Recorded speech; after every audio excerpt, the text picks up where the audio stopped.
7:03 on Tuesday, April 29th. We're at 56 degrees, partly to mostly sunny today. We are going up to the 80s later.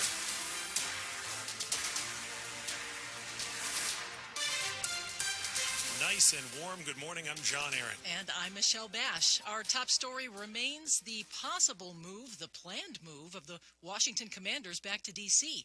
They've announced their intentions to move back to the district with a $3.7 billion stadium at the old RFK Stadium site. But WTOP's Luke Lukert reports many local leaders are not on board with that plan, particularly with public funding of around $1 billion for the project.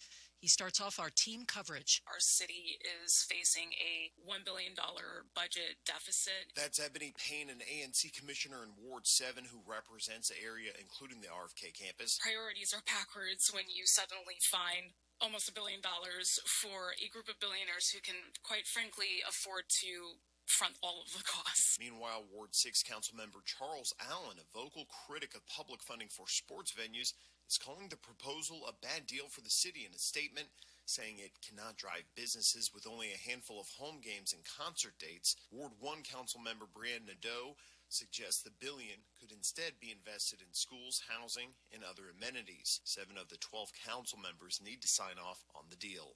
Luke Lukert, WTOP News. And residents of the district will have a chance to speak out tonight about the commander's possible move back to D.C.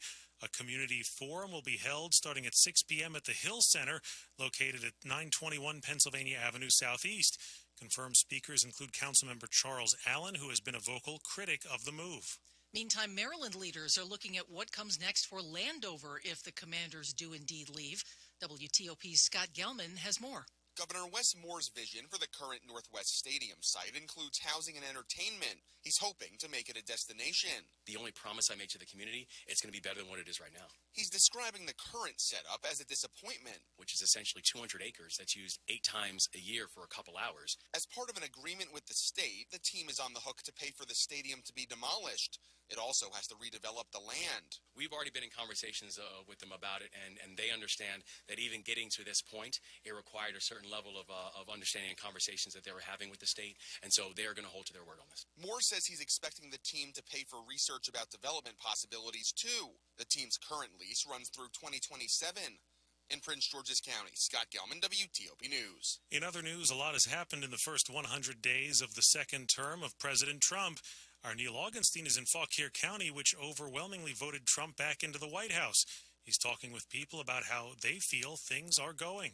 So in the last 100 days, you saw a big plan start to be implemented, which included tariffs, closing the border, the change in a lot of things. We're going to feel it for a little while, but I think America in general understands that we're going to have to endure some hardship to be able to get where we want to go. Here at Old Salem Cafe, this Trump voter does feel the divide. It almost feels like you're fighting an ideological war every minute of the day. This man voted for Kamala Harris. Trump is basically sucking all the air out of the atmosphere here and commanding all the airtime. And I think it's feeding the divisiveness that the country is going through. It's almost by design. In Fauquier County, Neil Augenstein, WTOP News. And coming up on WTOP in Money News. Did your summer airfare come down after you booked?